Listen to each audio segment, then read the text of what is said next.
Hello guys, for today's video nga ay samahan niyo akong gumawa ng shawarma at home. At ako nga pala, nag-iisang kaway ng Japan. So ito na nga, ipapakita ko na sa iyo ang aking mga ingredients. So yan ang giniling, may tatakpang 20%. So yan mga gulay, lettuce, kamatis, pipino, at saka yan yung mga ingredients natin. So yan, may garlic, may paminta, may sukang napakalaki pa sa akin, oyster sauce, mayo, and asukal. At saka, ano pa ba? Ayan, may gatas din po ako na ilalagay. So, sa halip na cream, lagay ko ay gatas. So yan na nga, samahan nyo kung maggayat-gayat na ng bawang kasi ito yung ingredients natin para sa ating giniling. So yan, ginayat-gayat ko siya na maliliit. And then, pagkatapos ko na magkayat ay naglagay ako ng margarine. So, yan yung nilagay ko para mas malasa. So, yan, sinintay ko yung bawang and then, nilagay ko nga yung giniling.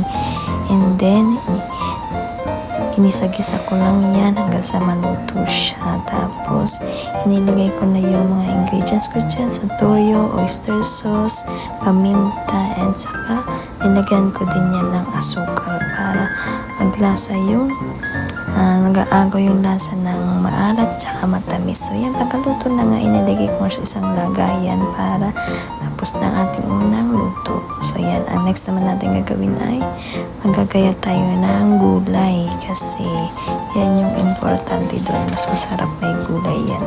Kahit na hindi ako masyadong kumakain, nilagyan ko ng gulay. So yan ang kamatis. Tinanggalan ko ng buto kasi hindi ako kumakain ng buto. So, yung iba dyan, may mga buto.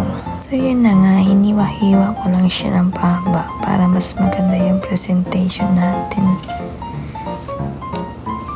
So, ingat-ingat lang tayo sa paghiwa kasi matalas yung kutsilyo natin. So, yun nga, yung styro kanina, hindi ko nga siya itinapon para may malagyan tayo dahil nga tamad tayo maghugas. Ganun yung ginawa ko, nilagyan ko lang siya ng paper towel para absorb niya yung tubig ng kamatis kasi bakit naman yung masabaw yung ilalagay natin sa ating shawarma. So after ko nga maggayat ng kamatis, ito naman sibuyas naman yung hiniwa ko. So natatakot nga ako dyan maghiwa ng sibuyas kasi ang laki kasi ng sibuyas. And then yan, binalatan ko. Tapos, ganun din lang yung paghihiwa niyan. Pahaba lang din para pare-parehas yung size ng ating ingredients na gulay.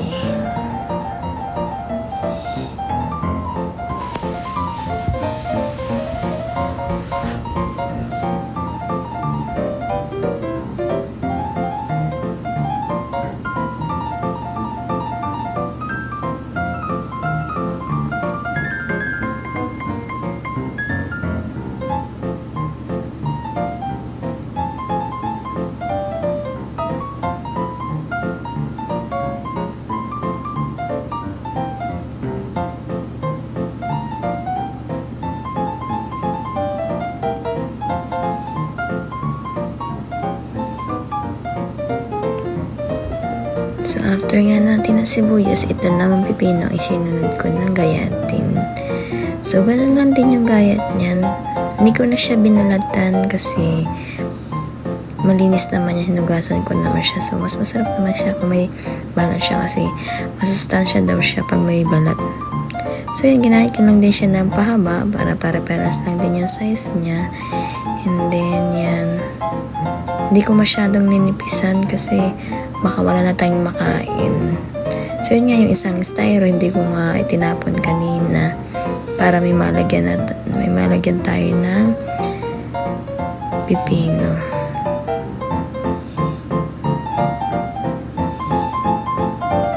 Guys, ingat-ingat lang tayo sa paggagayat kasi ako iniingatan ko rin talaga maggayat kasi natatakot din ako, masyadong matalas din kasi yung kutsilyo na yan.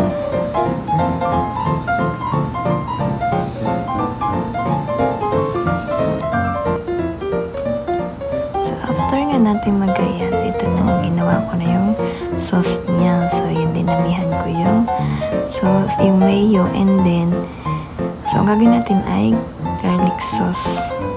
So, nilagay ko yung bawang. So, yung bawang na yun, binili ko lang sa supa. So, dahil tamad akong maggayat-gayat, so, yung bumili na lang din ako ng nasa bote, yung durog-durog na. And then, paminta na may asin, and then yung suka, 3 kutsara. Pero hindi ko alam kung tama ba yung ano ko, pero mamaya try natin. Tingnan natin kung ang lasa.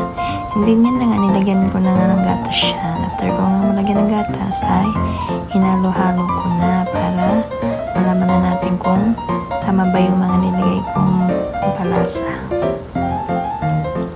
Hala, sige yan. Giling pa more, giling pa more.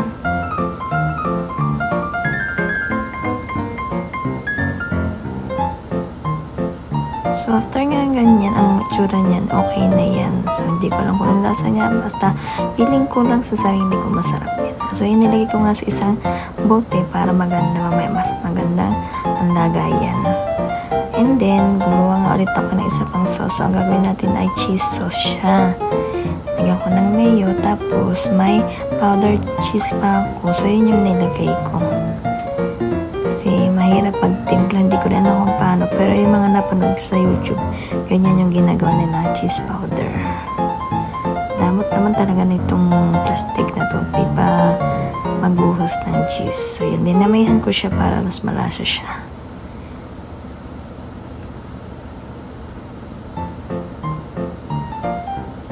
So after nga nating malagyan ng cheese ay yung gatas ulit yung isinabaw natin. Hinalo-halo ko lang siya.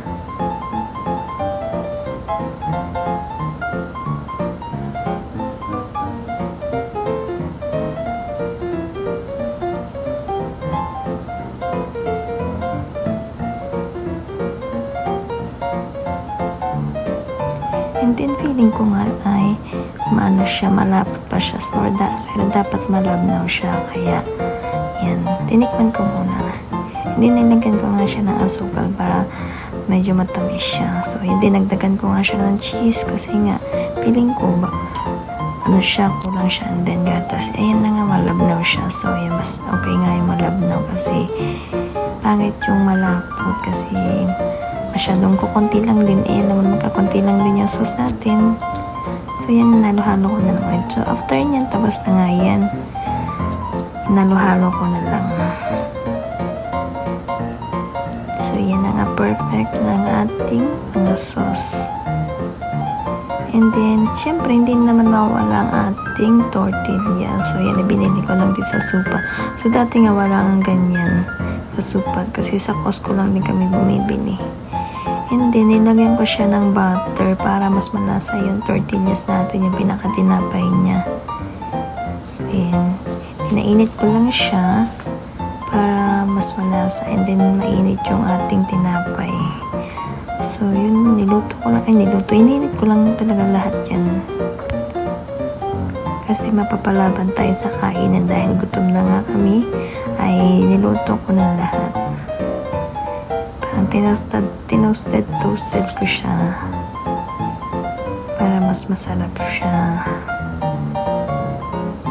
And then, after ko nga magluto, ay yan na ang ating ingredients: giniling, lettuce, kamatis, sibuyas, pipino. And then, ayan, may ano nga pala ko tayo preting dyan para may pambalot tayo. Hindi yung ano siya, makalat. So, yun yung ginawa ko yan. Tingnan nyo kung paano ako gumawa. Una, lettuce. After ng lettuce, ay binigyan ko siya ng giniling. Kinalat-kalat ko siya para lahat may giniling. And then, sinunod ko nga ay ang pipino. So, ilagay natin siya ng maayos para hindi siya magulo. Hindi tayo mahirap kumain. And then, kamatis nga. So, pinili ko yung walang buto dahil yun ang gusto ko. Hindi ako naglagay ng sibuyas kasi ayaw ko ng may sibuyas. So, nilagyan ko nga ulit siya ng giniling para mas madami, mas masarap. Tapos, yung garlic sauce. Spread ko lang siya na. After nga ng garlic sauce, sinamahan ko siya ng cheese sauce. Diba ang ganda ng cheese natin, makulay na makulay. O diba ang ganda niya? Para siyang bulaklak.